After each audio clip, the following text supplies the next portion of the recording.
Boa tarde, já quase boa noite. A gente veio aqui na Alesp, Assembleia Legislativa do Estado de São Paulo, uma das maiores assembleias legislativas da América Latina, e a gente veio gravar e apresentar o trabalho de antropologia jurídica. Vamos acompanhar agora o resultado dos votos. Um relatório do voto separado da bancada do PP, 7 votos. Um voto separado do deputado Caio França, 1 voto. Um voto separado do deputado Luiz Fernando Teixeira Ferreira, 0 votos. Essa votação para quem votou separadamente. Aprovado o relatório do novo deputado Barros Munhoz. Muito obrigado a todos. Foi aprovado o relatório do Barros. Agora foi encerrada a sessão. Aí, ó. Tá lá, ó. Contas e a favor e a privatização. Estamos aqui acompanhando uma sessão, agora com a bancada da esquerda contra a bancada da direita. Olha lá, ó. Privatização. Agora os deputados estão saindo daqui. E é isso aí, gente. Estamos aqui com o novo deputado, Jorge do Carmo, do PT, e algumas perguntas sobre acabamos de sair da votação das comissões, para depois ir para o plenário, a votação da Sabesp, a discussão, e depois explicar um pouco mais.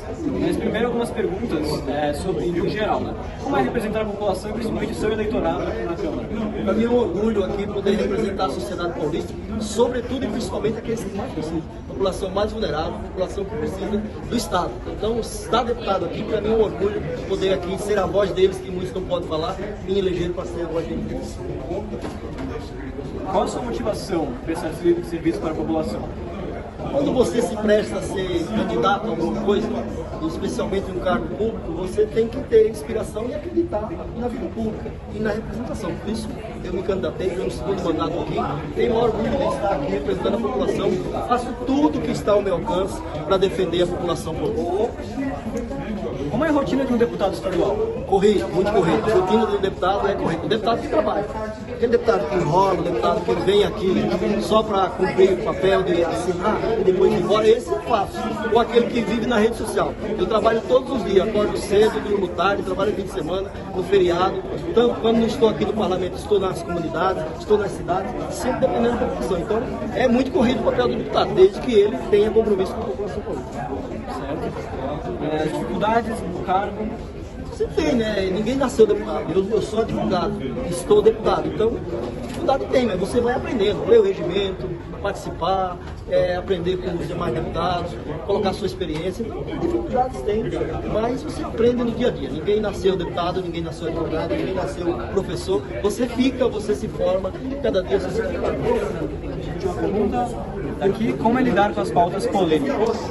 Complicado lidar com as pautas polêmicas. Aqui tem muita pauta de costumes, problemas, porque tem muito deputado de direita, deputado que defende exatamente a direita, defende o liberalismo. Eu acho que cada um defende o que acha, que acredita, mas você tem que ter coerência, né, com aquelas pessoas que você pede voto. Muitas vezes você pede voto para uma população que não defende as pautas que você está defendendo, que não acredita nelas, e ele acaba defendendo aqui. Eu tenho coerência com aquilo que eu defendo aqui e com a sociedade, porque as pessoas são livres. O senhor pode falar brevemente o que aconteceu aqui, o que vai acontecer?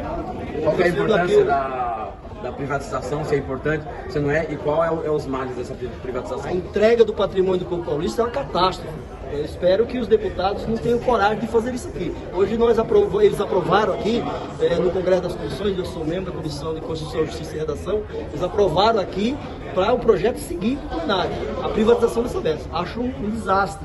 Acho que a gente não pode deixar isso acontecer. Espero que as pessoas que votaram nesses deputados, que querem aprovar, querem privatizar o patrimônio do povo paulista, a água não é mercadoria, a água é um bem, é um serviço. Espero que os eleitores deles percebam isso e não os elejam mais. Então, hoje eles aprovaram aqui, daqui vai para o plenário, nós vamos fazer o bom combate lá no plenário para evitar que entregue, como entregar a Enel, como entregar outras empresas aí, que prestam um péssimo serviço. Sabesp é uma empresa coerente, uma empresa responsável, uma empresa social, uma empresa que presta um excelente serviço para a população paulista e que dá lucro, não é empresa deficitária.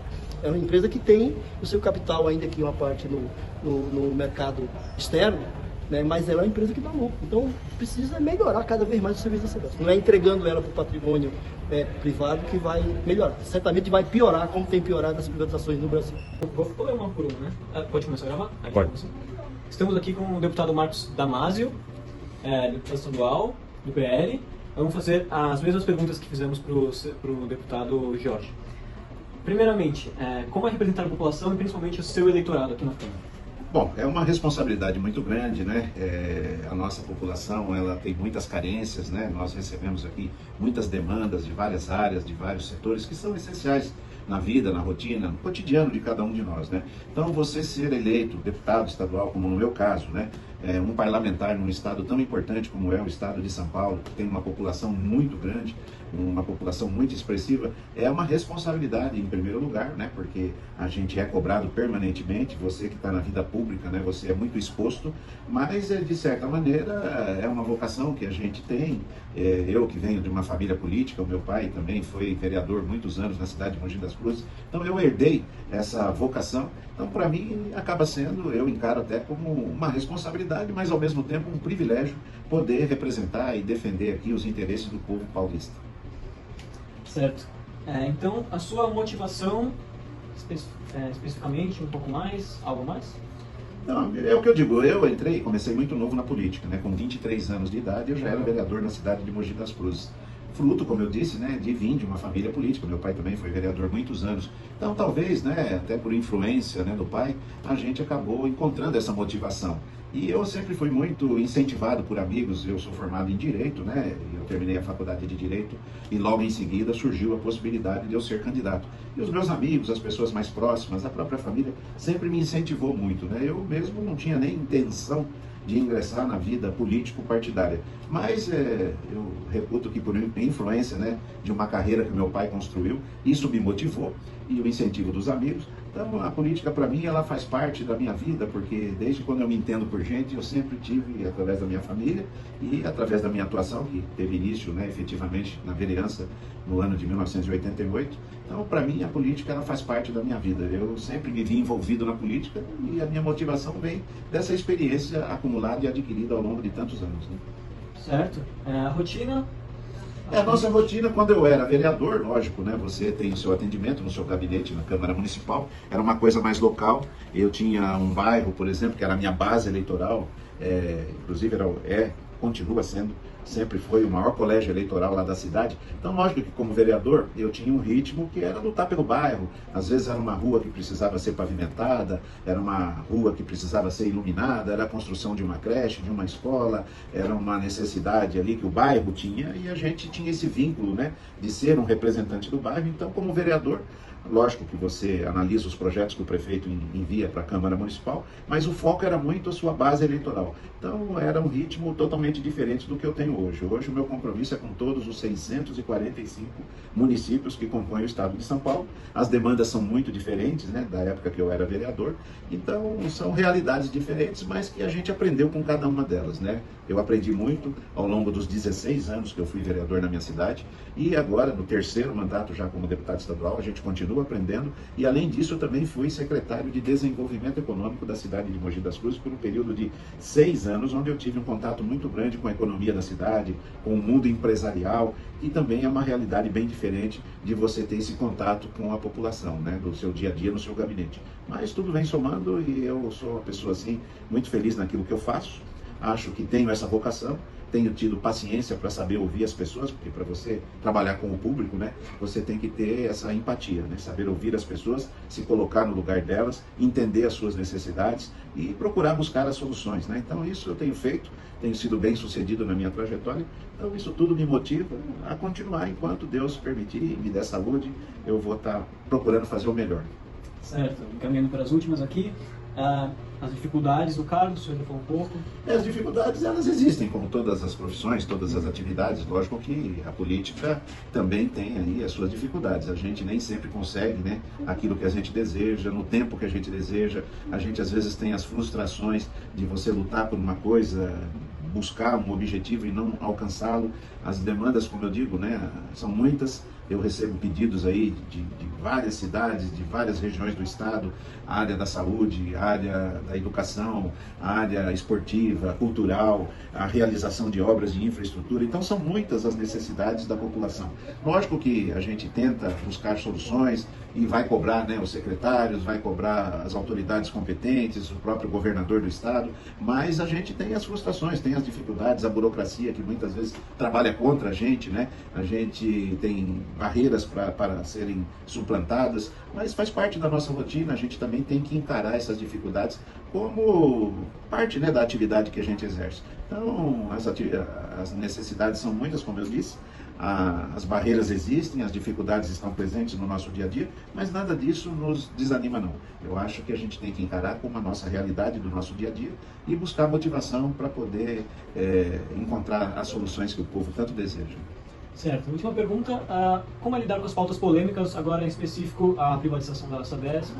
Nós temos aqui, já passamos por muitas pautas polêmicas, né? Reforma da Previdência, reforma administrativa, ajuste fiscal, e temos agora, como você citou aí, a questão da privatização da Sabesp, que é uma das maiores empresas de saneamento básico do mundo, né? A Sabesp tem um papel assim essencial na vida, no dia a dia da população do estado de São Paulo. É uma empresa que evoluiu, que se modernizou, que buscou eficiência, que já está na Bolsa de Valores, que já tem sócios hoje, e o governo é o sócio majoritário. O governo pretende vender ações, deixar de ser sócio majoritário da Sabesp e, segundo os estudos organizados pelas pessoas técnicas da área do governo, o próprio governador entende que a privatização da Sabesp, passar a Sabesp, né, para a iniciativa privada, vai trazer mais recursos, vai trazer mais investimento, vai tornar a empresa mais competitiva, mais eficiente. E o grande desejo nosso é levar saneamento básico, né? Rede de água, esgoto tratado para toda a população do estado de São Paulo. Hoje o governo tem dificuldades para isso. O governo, inclusive, não tem recursos para investir na Sabesp para que ela atenda 100% dos paulistas. E os estudos que foram elaborados, né, nesse período todo aí, eles mostram que a iniciativa privada, trazendo recurso privado para investir na empresa, isso vai ser uma possibilidade da gente universalizar, levar água tratada e esgoto tratado para todos os paulistas em todas as regiões do nosso estado. Então, é uma argumentação, muitos defendem a estatização, principalmente os partidos de esquerda, são contrários a qualquer tipo de privatização, mas eu acho que o mundo mudou, eu acho que o Estado, ele, em muitas áreas, ele não é um bom gestor. Eu acho que a iniciativa privada ela tem compromisso com a eficiência, tem compromisso com a lucratividade. Muitas vezes o Estado, a máquina estatal muito pesada, ela acaba sendo cabide de emprego, ela acaba sendo ineficaz. Então é uma questão ideológica, né? Mas é uma pauta bastante polêmica, porque com certeza os partidos de esquerda vão votar contra. E será que é porque eles não temem, eles temem que aconteça a mesma coisa que aconteceu com a Enel aqui? Pode ser, um dos argumentos. Eles teriam esse receio dos argumentos. Fazendo a privatização da Sabesp, pode acontecer a mesma coisa que aconteceu com a Enel. Sim, sim. A empresa, e acontece com a questão da telefonia, por exemplo, né? As maiores reclamações que a gente tem aí não é em relação a Vivo, a Claro, essas áreas, elas são muito delicadas, né? Quando você fala de energia, fornecimento de energia, se você fica 1, 2, 3 dias no seu bairro, na sua casa sem energia, sem luz, isso é um transtorno imenso. Então a crítica é muito grande em relação às empresas que fornecem energia. A questão da telefonia, a mesma coisa, da internet, a mesma coisa, e a água, então, que é mais importante. Imagina você ficar aí sem água uma semana. Outro receio, né? Aumento na conta de água. Se passar para a iniciativa privada só tem interesse em ter lucro e a conta de água com certeza vai aumentar. Então são muitas as dúvidas, muitas as preocupações. Existia até uma corrente aí que defendia de fazer essa transição da iniciativa pública para a privada por um período, até para fazer uma experiência, para ver se realmente o serviço vai melhorar, se vai ser vantajoso para a população. Então, não sei, é uma coisa bastante delicada, por isso que a gente falou aqui de polêmica, né? Agora, os números que nos foram apresentados, os estudos que nos foram apresentados e mostrados, dão conta de que seria uma boa iniciativa a gente deixar de ser governo sócio majoritário, porque, como eu disse, a Sabesp já está privatizada, ela já tem sócios, ela já tem ações. Hoje o governo é o acionista majoritário. A única mudança que nós vamos ter é que o governo não será mais o maior acionista da empresa, né? Mas o tempo vai dizer, né? O tempo vai dizer, porque as privatizações estão aí, não é só no Brasil, é no mundo inteiro, e é uma questão, vira uma briga ideológica. Mas além dessa pauta da Sabesp, Nós temos outras aqui que vão ser muito difíceis, como a questão da... Nós vamos ter a reforma tributária aqui no país e os estados estão correndo o risco de perder receita. Então já tem uma proposta aqui de aumentar o ICMS, que é o imposto mais importante do estado. Quando você fala em aumentar imposto, lógico que a população é totalmente contrária, até porque a carga tributária no Brasil é pesadíssima. Nós já pagamos muitos impostos, então a população não aceita aumento de impostos, né? Mas tá aí, é outra pauta polêmica que nós vamos ter que enfrentar, como já enfrentamos tantas outras, né? Então isso faz parte aqui do parlamento, as discussões elas são realizadas, os debates são realizados, existem as audiências públicas onde a população tem a oportunidade de participar. Então são temas que precisam ser realmente muito debatidos, porque são temas polêmicos, importantíssimos nas nossas vidas, que mexem com o cotidiano de todos nós, mas nós como deputados, né, e representando a população, temos que estar preparados para esses embates e defender ideias, cada um, e respeitar a democracia, né, que cada um pensa de uma maneira, mas faz parte aqui da nossa rotina, do nosso dia a dia, e ainda este ano de 2023 teremos muitos embates aqui na Assembleia Legislativa de São Paulo. Como nós percebemos o espaço? Bom, falando da minha perspectiva, eu imagino que também é do grupo, a Lesp fica localizada num bairro nobre ali, em Ibirapuera, então já desde a chegada, quando a gente está chegando próximo, a gente já vê que o local nas ruas são bem bonitas, são arborizadas, é um ambiente bem agradável de você estar ali, por conta do parque, que está do lado. Então, olhando de uma perspectiva de público, a gente vê que são pessoas que sempre estão bem vestidas, né? Um local de deputados, imagino que pessoas também de um poder aquisitivo alto estão indo lá também para resolver questões de associações, organizações, empresas. Então, o que a gente percebe são esse público mais predominante no local, de pessoas que andam bem vestidas. Então, a gente vê essa concentração de pessoas nessa região, na Lesp, né?